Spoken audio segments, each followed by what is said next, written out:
मेरा कोई कसूर नहीं। मेरी मां को तोता तेरा पीने का बड़ा शौक, मेरी मां ने अपने शौक पूरे कर रहे, पर मेरा बेड़ा गलत करता।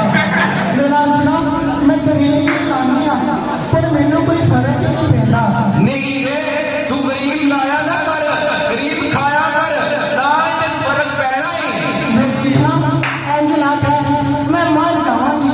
नहीं रे तू कह दी मरती नहीं। नहीं रे मैनू ठंड घड़ी लगती पई है। तू भी तो लंडे च लैके तोड़ पा लेना सी, इन्ना सारा तो लंडे च लैके पाया।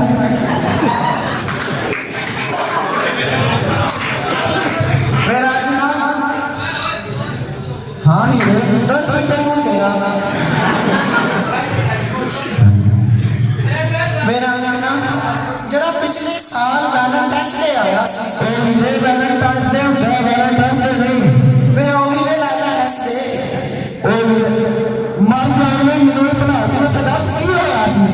उस दिन मैनू सारे मुहल्ले के मुंडिया ने गुलाब के फूल दिते सी, पर मैनू तेरा गोभी का फूल पसंद आया सी।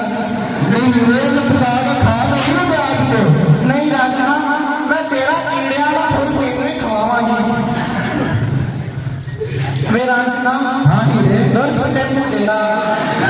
मेरा जनाब मेरी सालगिरह आ रही है, मैनू की तोहफा देगा? नहीं रे तेनू तोहफा नहीं, तेरे वर्गी को खाने देना चाहिए। मेरा जनाब तू क्यों मेरी नापाक मोहब्बत का मजाक तैयार होना है? नहीं रे तेरी सालगिरह हो तो मैं ना आवांगा।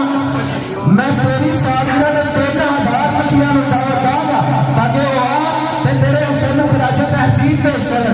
मेरा जनाब तू एक मजाक क्या कर रहा है? पहुंचे चाचे कैदों ने साढ़े प्यार की कहानी मेरे अब्बे ने सुना दी है। मैं की मैं सच कहनी पई, मैं सच कहनी पई। मेरा जनाब अज मेरी